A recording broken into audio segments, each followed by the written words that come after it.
Gagal bentuk pemerintah, Netanyahu serahkan kursi PM Israel.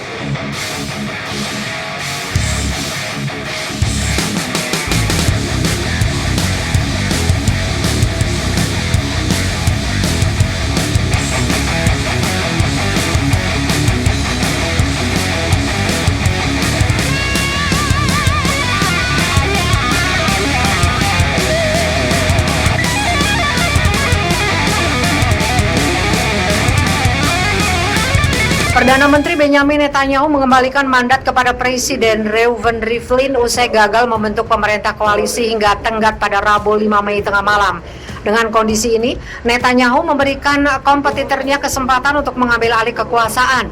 Dikutip dari Reuters, Presiden Reuven diduga kuat bakal memberi tugas membentuk koalisi kepada anggota parlemen lainnya, Yair Lapid, 57 tahun, partai sentrisnya Yesh Atid, menempati posisi kedua setelah partai Likudnya Netanyahu dalam pemilu Israel yang keempat kalinya 23 Maret. Kantor Presiden Reuven Rivlin dikutip dari AFP mengatakan dalam sebuah pernyataan bahwa Netanyahu telah memberitahu pihak kepresidenan bahwa dia tidak dapat membentuk pemerintahan dan mengembalikan mandat kepada presiden. Dia mengaku akan menghubungi para pemimpin politik pada Rabu 5 Mei pagi mengenai kelanjutan proses pembentukan pemerintahan. Pada pemilu terakhir, Likud partai sayap kanan yang berusia 71 tahun tersebut memang memenangkan kursi mayoritas. Namun Netanyahu dan sekutunya tidak mendapat mayoritas mutlak, yaitu setidaknya 120 kursi di parlemen Israel Nation. Mayoritas pemilih tidak tertarik dengan kesuksesan program vaksinasi virus corona Netanyahu. Kasus korupsi yang tengah menjeratnya disebut jadi batu sandungan. Setelah melewati waktu 28 hari untuk mengamankan koalisi pasca pemilu pada 23 Maret atau yang keempat di Israel dalam rentang kurang dari 2 tahun, Netanyahu yang berkuasa dari 1996 sampai 1999 dan 2009 hingga kini tetap gagal membentuk pemerintah. Kubu Netanyahu yang terdiri dari partai-partai sayap kanan dan keagamaan Yahudi gagal memenangkan mayoritas lantaran tidak bisa merangkul kursi tambahan dari pihak lawan. Senada, kubu oposisi tetap harus menyertakan saingan sayap kanannya itu serta sayap kiri dan sentris tradisional untuk bisa berkuasa. Kedua belah pihak telah meminta dukungan dari partai-partai yang mewakili sekitar 20% minoritas Arab Israel. Jika goal, ada potensi kubu ini punya kursi di kabinet untuk pertama kalinya dalam beberapa dekade terakhir. Pemimpin Partai RAM yang merupakan partai Islam di Israel, Mansour Abbas, mengaku terbuka untuk bergabung demi meningkatkan standar hidup 20% minoritas Arab Israel. Namun, pemimpin Zionisme religius Bezalel Smotrich yang berulang kali menyebut RAM sebagai pendukung teror enggan mengajak mereka bekerja sama. Terpisah, Naftali Bennett, 49 tahun, kepala partai Yamina yang berhaluan ultranasionalis, mengaku memilih bergabung dengan Netanyahu. Namun demikian, dia akan mencari kemitraan dengan pihak lawan untuk menghindari pemilu kelima. Bennett sendiri dijagokan sejumlah pihak untuk mengisi kursi Perdana Menteri selain Lapid atau setidaknya bergantian. Kebuntuan pembentukan koalisi ini sendiri sebagian besar berasal dari masalah hukum Netanyahu. Beberapa calon sekutu berkomitmen untuk tidak mengabdi kepada Perdana Menteri yang sedang diproses hukum. Jika saja calon baru yang dipilih untuk Rivlin gagal membentuk koalisi dalam 28 hari, Presiden dapat meminta parlemen untuk menyetujui calon dalam waktu 3 minggu. Jika tidak bisa, Israel akan menggelar pemilu lagi untuk kelima kalinya. Peluang kami 60% pemilu berikutnya dan 40% memiliki pemerintahan baru, kata Yoav Krakowski, koresponden urusan politik Radio Publikan.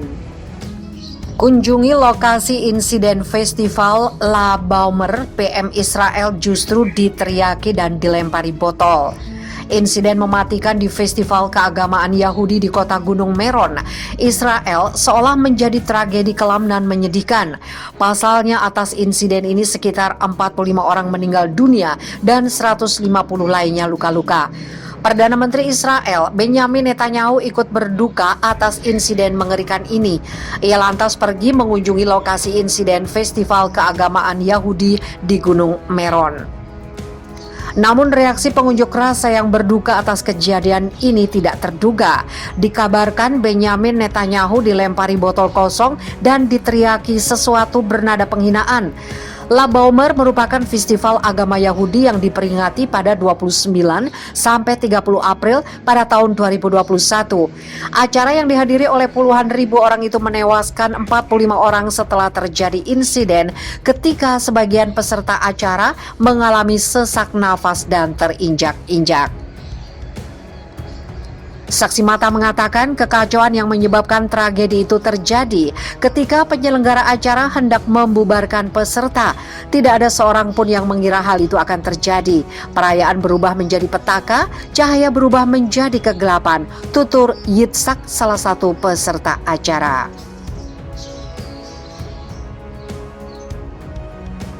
PM Palestina kutuk gangguan kaum fanatik Yahudi terhadap Masjid Al-Aqsa selama Ramadan. Perdana Menteri Palestina Mohammad Tayyeh mengutuk gangguan oleh kaum fanatik Yahudi yang didukung pemerintah Israel terhadap Masjid Al-Aqsa. Dia juga mengecam ekspansi pemukiman Israel di wilayah Palestina yang diduduki. Tidak hanya itu, dia pun mengecam tindakan Israel menghalangi pemilu Palestina di Yerusalem Timur. Berbicara pada pembukaan rapat kabinet mingguan Palestina yang diadakan di Ramallah, PM Tayyeh menuntut agar pemerintah Amerika Serikat bertindak cepat dan tegas untuk mengekang perluasan pemukiman Israel. Ekspansi itu mencakup rencana untuk mendirikan lebih dari 12.000 unit pemukiman di tepi barat, termasuk 540 unit di Jabal Abu Ghneim, selatan Yerusalem. Perluasan pemukiman Yahudi di wilayah penduduk sangat berbahaya dan akan merusak upaya internasional untuk mendirikan negara Palestina pada 4 Juni dengan Yerusalem sebagai ibu kotanya, kata dia.